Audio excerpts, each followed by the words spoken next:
ये कहानी पेरिस में शुरू होती है, जहां एक प्रोफेशनल हिटमैन, जिसे सिर्फ द किलर के नाम से जाना जाता है, एक पुराने कमरे की खिड़की से घंटों बाहर देखता रहता है। वह सड़क के दूसरी तरफ बने होटल में अपने टारगेट के आने का इंतजार कर रहा होता है। वह सिर्फ पानी पीने और एक्सरसाइज करने के लिए अपनी कुर्सी छोड़ता है। एक दोपहर द किलर खाने के लिए बिल्डिंग से बाहर निकलता है। वह खुद को एक जर्मन टूरिस्ट बताता है, क्योंकि फ्रांस के लोग ऐसे लोगों से दूर रहना पसंद करते हैं। ये पक्का करने के बाद कि उसका स्कूटर वहीं खड़ा है, वह मैकडॉनल्ड्स से खाना लेता है और अपने हैंडलर एडी को कॉल करता है। 5 दिन बीत चुके हैं और वह इंतजार करते करते थक चुका है, लेकिन एडी को भी नहीं पता कि टारगेट कब आएगा। कॉल खत्म होते ही द किलर अपना फोन जमीन पर गिराकर पैर से कुचल देता है ताकि वह पूरी तरह नष्ट हो जाए। शाम को द किलर अपनी स्नाइपर राइफल तैयार कर रहा होता है, तभी उसे कॉरिडोर में किसी की आवाज सुनाई देती है। एक आदमी उसके दरवाजे की तरफ आता है और द किलर गोली चलाने के लिए तैयार हो जाता है, लेकिन वह सिर्फ बिल्डिंग का सुपरिंटेंडेंट होता है, जो चिट्ठियां देने आया होता है। कुछ देर और होटल पर नजर रखने के बाद द किलर अपने दांत साफ करता है और सिंक को भी अच्छी तरह धो देता है ताकि उसका डीएनए वहां न रह जाए। इसके बाद वह एक टेबल पर लेटकर सो जाता है। उसकी घड़ी का अलार्म हर 10 मिनट बाद बजता है ताकि वह उठकर होटल पर नजर रख सके। आधी रात के समय द किलर राहत की सांस लेता है, क्योंकि उसका टारगेट आखिरकार होटल में आ चुका होता है। वह फिर होटल की तरफ देखता है, अपनी स्नाइपर राइफल तैयार करता है और सहारे के लिए टेबल को सही जगह पर रखता है। वह अपने MP3 प्लेयर में म्यूजिक चलाता है, आंखों में आई ड्रॉप्स डालता है और अपनी हार्ट रेट पर भी नजर रखता है। उधर होटल के कमरे में एक शरारती महिला टारगेट के लिए डांस कर रही होती है। द किलर सही मौके का इंतजार करता है और जैसे ही गोली चलाता है, उसी समय वह महिला आगे आ जाती है। गोली टारगेट की जगह उसी महिला को लग जाती है। द किलर दूसरी गोली चलाना चाहता है, लेकिन सिक्योरिटी गार्ड तुरंत पर्दे बंद कर देते हैं। अब द किलर के पास अपनी सारी चीजें समेटकर वहां से भागने के अलावा कोई रास्ता नहीं बचता। वह अपने स्कूटर पर बैठकर पुलिस के पहुंचने से ठीक पहले वहां से निकल जाता है। शहर में भागते समय वह अपनी कई चीजें सीवर और कूड़े वाली ट्रक में फेंक देता है। उसे पुलिस की सायरन की आवाज पास आती सुनाई देती है, इसलिए वह अचानक कई मोड़ लेता है और सीढ़ियों से नीचे उतरकर सफलतापूर्वक बच निकलता है। आखिर में वह नदी के किनारे पहुंचता है, जहां अपना स्कूटर छोड़ देता है और हेलमेट पानी में फेंक देता है। एक गैस स्टेशन के बाथरूम में जाकर वह नए कपड़े पहनता है और अपनी दाढ़ी भी साफ करता है। वहां से निकलने से पहले वह जगह को अच्छी तरह साफ करता है और फिर एयरपोर्ट जाने के लिए एक कैब पकड़ता है। एयरपोर्ट के अंदर जाने से पहले वह अपनी हथियार का आखिरी हिस्सा भी कूड़ेदान में फेंक देता है। यह उसकी जिंदगी का पहला मिशन होता है जिसमें वह असफल हुआ है, इसलिए वह बहुत घबराया हुआ होता है। जब एक पुलिस डॉग उसकी तरफ देखने लगता है तो वह जल्दी से बाथरूम में जाकर खुद को संभालने की कोशिश करता है। इसके बाद वह एडी को कॉल करता है, जो उसकी नाकामी पर उसे डांटता है। द किलर बीच में ही कॉल काट देता है और इस फोन को भी नष्ट कर देता है। नकली आईडी दिखाकर और टिकट चेक करवाकर वह प्लेन में सवार हो जाता है। उड़ान भरने का इंतजार करते समय उसकी नजर पास बैठे एक संदिग्ध आदमी पर पड़ती है। जैसे ही वह अगले एयरपोर्ट पर उतरता है, वह नई पहचान के नाम पर एक और टिकट खरीद लेता है, लेकिन वह हैरान रह जाता है जब वही संदिग्ध आदमी वहां भी दिखाई देता है। इसलिए वह अपनी अगली फ्लाइट अगले दिन तक टाल देता है। एक होटल में वह रात बिताने के लिए कमरा लेता है और खाना मंगवाता है। फिर वह दरवाजे पर एक गिलास और उसका ढक्कन रख देता है ताकि अगर कोई अंदर आने की कोशिश करे तो आवाज हो जाए। आखिर में वह एक चाकू निकालकर पढ़ने वाली कुर्सी के पास रखी टेबल पर रख देता है और पूरी रात वहीं बैठकर गुजारता है। अगले दिन वह डोमिनिकन रिपब्लिक पहुंचता है और अपनी जीप से जंगल के बीच बने अपने छिपने के ठिकाने की तरफ जाता है। वहां पहुंचकर वह बाड़ के पास पैरों के निशान और सिगरेट के बचे हुए टुकड़े देखकर चौंक जाता है। वह तुरंत अपनी बंदूक निकालता है, बाड़ फांद कर घर की तरफ दौड़ता है और रास्ते में उसे और भी पैरों के निशान मिलते हैं। घर के अंदर तेज म्यूजिक बज रहा होता है, लेकिन बाकी सब कुछ अपनी जगह पर होता है। म्यूजिक बंद करने के बाद वह किचन में जाता है, जहाँ फर्श पर कुछ चाकू और उनके पास खून का धब्बा दिखाई देता है। वह घबराकर पूरे घर की तलाशी लेता है और बाथरूम में टूटा हुआ शीशा तथा दीवार पर खून के और निशान देखता है। एक टूटी हुई खिड़की पर भी खून लगा होता है। घर से निकलने से पहले वह किसी को एक कॉल करता है। कुछ मिनट बाद वह हॉस्पिटल पहुंचता है, जहां उसकी बेहोश गर्लफ्रेंड मगडाला भर्ती होती है। वहां मगडाला का भाई मार्कस उसे बताता है कि एक पुरुष और एक महिला हत्यारे घर में घुस आए थे। उन्होंने मगडाला से पूछताछ की और उसे बुरी तरह यातनाएं दी, लेकिन मगडाला ने मुकाबला किया और उस आदमी के पैर में चाकू मार दिया। इसके बाद वह खिड़की से कूदकर भाग निकली। दोनों हत्यारे टैक्सी में बैठकर फरार हो गए। मार्कस को लगता है कि वे लोग असल में द किलर को ढूंढ रहे थे और मगडाला को इसलिए मारना चाहते थे क्योंकि वह गवाह थी। द किलर उसे भरोसा दिलाता है कि अब ऐसा दोबारा कभी नहीं होगा। कुछ घंटों बाद एक डॉक्टर आकर बताता है कि मगडाला को उसकी इच्छा के अनुसार एक प्राइवेट हॉस्पिटल में शिफ्ट किया जाएगा। द किलर उसे टिप देने की कोशिश करता है, लेकिन डॉक्टर बिना कुछ लिए वहां से चला जाता है। उसी समय मगडाला होश में आती है और तुरंत द किलर से कहती है कि उसने हमलावरों को उसके बारे में कुछ भी नहीं बताया। घर लौटकर द किलर बगीचे में खुदाई करता है और जमीन के नीचे छिपी एक तिजोरी निकालता है जिसमें बहुत सारे हथियार रखे होते हैं। वह अपने नकली आईडी के साथ सारे हथियार पैक करता है और जीप लेकर पूरे शहर में निकल पड़ता है। वह उस टैक्सी को ढूंढ रहा होता है जिसका जिक्र मार्कस ने किया था। कई घंटे घूमने के बाद भी उसे कोई सुराग नहीं मिलता। शाम को वह टैक्सी कंपनी पहुंचता है और मैनेजर को धमकाकर उनका सिस्टम खुलवाता है। थोड़ी देर की खोज के बाद पता चलता है कि लियो नाम का ड्राइवर उन दोनों हत्यारों को उसके घर तक लेकर गया था। द किलर वहां रखे डिब्बे से कुछ पैसे निकालता है और कुछ सामान इधर उधर फेंक देता है ताकि मामला लूट जैसा लगे। फिर वह मैनेजर को बांधकर फर्श पर छोड़ देता है। अगले दिन द किलर टैक्सी कंपनी के बाहर इंतजार करता है। जैसे ही लियो अपनी कैब लेकर निकलता है वह उसका पीछा करता है। शहर पहुंचकर द किलर एक टूरिस्ट बनकर उसकी कैब में बैठ जाता है और बंदूक निकालकर उसे गाड़ी चलाते रहने को कहता है। लियो सोचता है कि यह लूट है, इसलिए वह अपना बटुआ दे देता है, लेकिन द किलर उससे उन दोनों हत्यारों के बारे में पूछता है। डरा हुआ लियो बताता है कि दोनों लोग अजीब दिख रहे थे लेकिन उसे पैसों की जरूरत थी, इसलिए उसने उन्हें बैठा लिया। उसने देखा था कि आदमी के पैर से खून बह रहा था लेकिन वे हॉस्पिटल नहीं जाना चाहते थे, इसलिए उसने उनकी बात मानकर उन्हें एयरपोर्ट छोड़ दिया। इसके बाद द किलर लियो से पुल के नीचे एक सुनसान जगह पर गाड़ी रुकवाता है और उसके सिर में गोली मार देता है। फिर वह न्यू ऑर्लिन्स जाता है जहां एक वैन किराए पर लेकर अपने स्टोरेज यूनिट पहुंचता है। वहां रखे एक बड़े बॉक्स से वह नए आईडी, बंदूकें और वैन के लिए नई नंबर प्लेटें निकालता है। इसके बाद वह एक हार्डवेयर स्टोर से कुछ औजार खरीदता है। शहर में वह खुद को कॉन्ट्रैक्ट क्लीनर बताकर एक शानदार बिल्डिंग में घुस जाता है। जब मेलमैन के लिए दरवाजा खोला जाता है दोनों साथ में लिफ्ट से ऊपर जाते हैं। ऊपर पहुंचकर द किलर समय बिताने के लिए पानी पीता है। मेलमैन जाते समय दरवाजा ठीक से बंद नहीं करता और उसी मौके का फायदा उठाकर द किलर ऑफिस के अंदर चला जाता है। अंदर एडी की सेक्रेटरी डोलोरेस उसे हाथ में बंदूक लिए देखकर बुरी तरह डर जाती है। द किलर उसका कंप्यूटर और फोन ले लेता है और उसे मजबूर करता है कि वह उसे एडी के ऑफिस तक ले जाए। डोलोरेस एडी को उसकी कुर्सी से बांध देती है। फिर वह बाथरूम में जाकर अपना हाथ सिंक से बांध लेती है। इसके बाद द किलर दरवाजा बंद करके एडी से पूछता है कि उसके घर आए वे दोनों हत्यारे कौन थे। एडी बताता है कि असफल मिशन की भरपाई करने के लिए उसे एक बहुत ताकतवर क्लाइंट के साथ समझौता करना पड़ा, लेकिन उसे बिल्कुल उम्मीद नहीं थी कि द किलर अपने घर वापस जाएगा। द किलर एक नेल गन से एडी और डोलोरेस के कंप्यूटर तोड़ देता है। एडी बार बार उसे कहता है कि वह किसी दूसरे देश भाग जाए और वहीं छिप जाए, लेकिन जब द किलर लगातार उन दोनों हत्यारों की पहचान पूछता रहता है और एडी जवाब देने से मना कर देता है तो द किलर उसकी छाती में नेल गन से 3 कीलें मार देता है। इसके बाद द किलर 911 पर कॉल करता है और फोन टेबल पर छोड़ देता है। एडी किसी तरह उस फोन तक पहुंचने की कोशिश करता है लेकिन गिर पड़ता है। द किलर उसके सिर के नीचे एक अखबार रख देता है। कुछ ही सेकंड बाद एडी की मौत हो जाती है। इसके बाद द किलर डोलोरेस के पास जाता है। वह एडी की दवा लेकर खुद को शांत रखने की कोशिश कर रही होती है। वह कहती है कि वह उसे उन लोगों के नाम बता देगी, लेकिन बदले में चाहती है कि उसकी मौत ऐसी दिखाई दे कि उस पर शक न हो, ताकि उसके बच्चों को इंश्योरेंस का पैसा मिल सके। द किलर को सिखाया गया था कि वह कभी किसी पर दया न करे, क्योंकि दया कमजोरी बन जाती है, लेकिन इसके बावजूद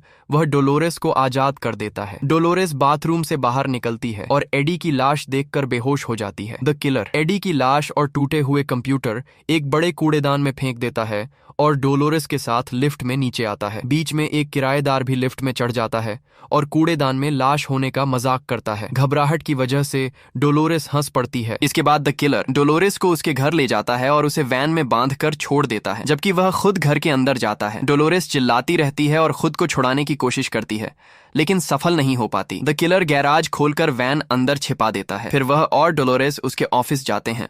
वहां डोलोरेस उसे अपनी एड्रेस बुक इस्तेमाल करना सिखाती है, जिससे द किलर उन दोनों हत्यारों और उस क्लाइंट की जानकारी वाले मिशन कार्ड ढूंढ लेता है जिसने असफल मिशन के लिए पैसे दिए थे। इसके बाद द किलर डोलोरेस की गर्दन तोड़ देता है और उसे सीढ़ियों से नीचे धक्का दे देता है ताकि उसकी मौत एक हादसा लगे। अपने स्टोरेज यूनिट में द किलर एडी की लाश जला देता है। बाद में वह फेरी में बैठकर उसकी राख समुद्र में बिखेर देता है। एक मोटेल में रात बिताने के बाद वह वैन धोता है और उस पर नई नंबर प्लेटें लगा देता है। अगले कई घंटों तक गाड़ी चलाने के बाद वह फ्लोरिडा पहुंचता है। वहां वैन छोड़कर एक दूसरी कार किराए पर लेता है और उस पुरुष हत्यारे के घर की तरफ निकल जाता है। वह अपने टारगेट को इसलिए पहचान लेता है क्योंकि वह लंगड़ा कर चल रहा होता है। कुछ किराने का सामान खरीदने के बाद द किलर घर के पास कार में बैठकर इंतजार करता है। थोड़ी देर बाद वह हत्यारा अपने कुछ दोस्तों के साथ ट्रक में बैठकर बाहर निकलता है और द किलर तुरंत उनका पीछा करने लगता है। शहर में ट्रक एक क्लब के बाहर रुकता है और पूरा ग्रुप अंदर चला जाता है। तब द किलर वापस घर लौटकर उनके आने का इंतजार करता है। जब वह आदमी वापस घर आ जाता है तो द किलर बार्ड के पास पहुंचता है। तभी एक पागल सी कुतिया उस पर जोर जोर से भौंकने लगती है। द किलर उसे बेहोशी की दवा मिलाकर खाना फेंकता है और वह बिना सोचे खा लेती है। उसी समय उसका मालिक उसे आवाज देता है। कुछ मिनट इंतजार करने के बाद जब दवा असर करने लगती है, द किलर गेट पार करके चुपके से घर के आसपास पहुंच जाता है। पास ही वह कुतिया अपने बिस्तर पर गहरी नींद में खर्राटे ले रही होती है। द किलर घर के अंदर घुसकर एक एक करके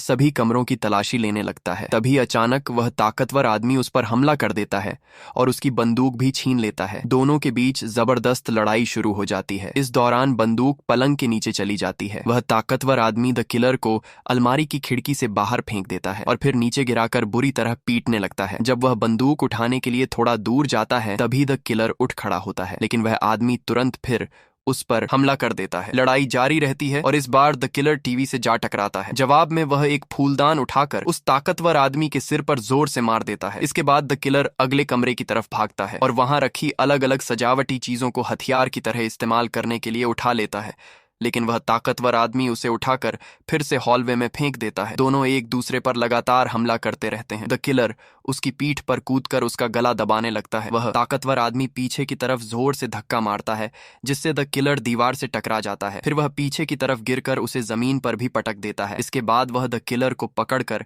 कांच की टेबल के ऊपर गिरा देता है और दोबारा उसे पीटना शुरू कर देता है, लेकिन द किलर किसी तरह एक फायर पोकर पकड़ लेता है और उसे हथियार की तरह इस्तेमाल करता है, जिससे वह आदमी पीछे हटने पर मजबूर हो जाता है। द किलर उसका पीछा करता है और फायर पोकर से कई वार करता है। फिर वह सोफे के पीछे कूद जाता है, लेकिन वह ताकतवर आदमी सोफे को धक्का देकर उसे वहीं फंसा देता है। अब द किलर उसके इतना करीब आ जाता है कि वह उसके पैर पर वार कर देता है और फिर से उसे गिराने की कोशिश करता है, लेकिन वह आदमी उसे उठाकर एक दूसरी टेबल पर फेंक देता है। जब वह आदमी दराज खोलकर बंदूक निकालने लगता है तभी द किलर फिर से फायर पोकर से हमला करता है। वह आदमी पीछे की तरफ गिरता है और टेबल का एक नुकीला हिस्सा उसकी पीठ में घुस जाता है। वह दर्द में भी कुछ गोलियां चलाता है, लेकिन द किलर भागकर किचन में छिप जाता है जहां उसे एक ग्रेटर मिल जाता है। अपनी पीठ में धंसी लकड़ी निकालने के बाद वह ताकतवर आदमी किचन की तरफ बढ़ता है। द किलर उसकी तरफ ग्रेटर फेंक देता है जिससे वह गलत दिशा में गोली चला देता है। इसी मौके का फायदा उठाकर द किलर कमरे से बाहर भाग जाता है। दरवाजा बंद करने से ठीक पहले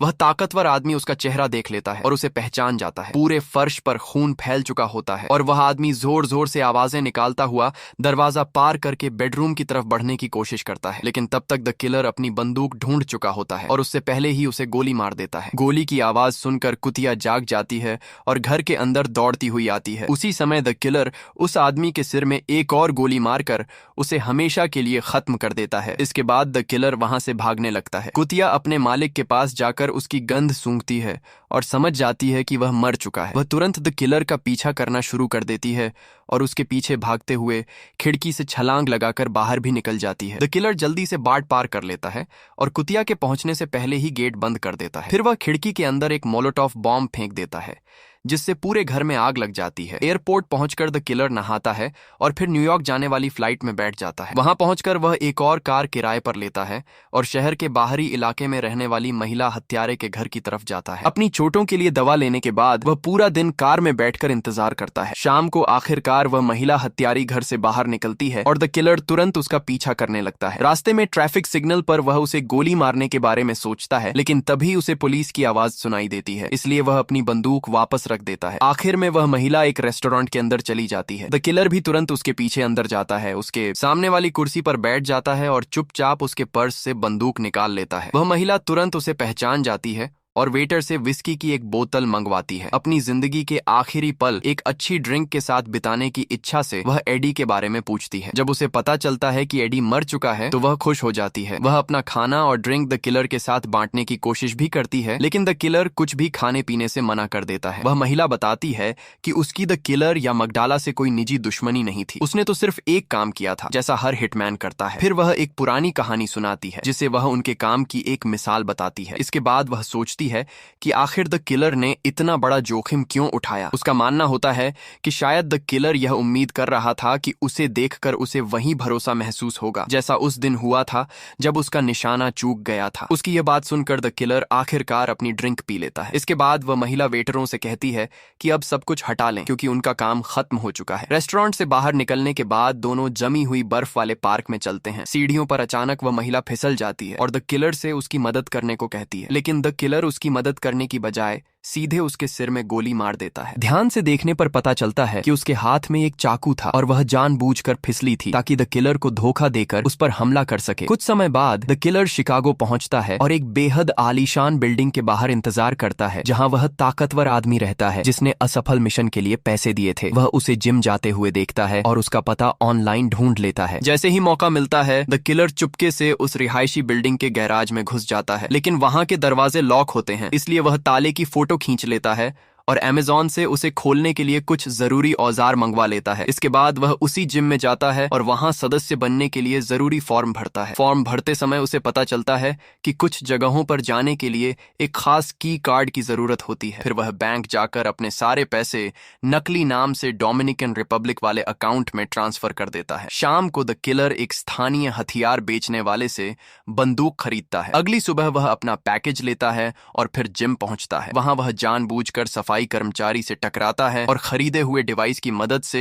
उसका की कार्ड क्लोन कर लेता है। लॉकर रूम में वह तब तक इंतजार करता है जब तक बाकी सभी लोग वहां से चले नहीं जाते। फिर क्लोन किया हुआ की कार्ड इस्तेमाल करके अपने टारगेट के लॉकर को खोलता है। वह उसके बटुए की जांच करता है और उसमें एक दूसरा की कार्ड भी मिलता है। वह उसे भी क्लोन कर लेता है। कुछ घंटों बाद द किलर फिर से उसी गैराज में चुपके से घुसता है। इस बार क्लोन किए हुए की कार्ड की वजह से वह रिहायशी हिस्से के अंदर जाने में सफल हो जाता है। कुछ ही सेकंड बाद उसका टारगेट क्ले अपने लिविंग रूम में उसे देखकर हैरान रह जाता है। क्ले उसे पहचान नहीं पाता, इसलिए द किलर उसे मिशन कार्ड दिखाता है। सब कुछ समझने के बाद क्ले कहता है कि वह मिशन फेल होने की वजह से द किलर से नफरत नहीं करता क्योंकि गलतियां किसी से भी हो सकती हैं, लेकिन एडी ने उसे यकीन दिलाया था कि सबूतों का हर निशान मिटाना जरूरी है। क्ले कहता है कि जब उसने पैसे दिए थे तब उसे यह बिल्कुल नहीं पता था कि इसका असली मतलब क्या होगा। कुछ देर सोचने के बाद द किलर उसकी बात पर भरोसा करने का फैसला करता है, लेकिन साथ ही उसे एक चेतावनी भी देता है। वह कहता है कि अगर क्ले ने दोबारा कभी उसे निशाना बनाया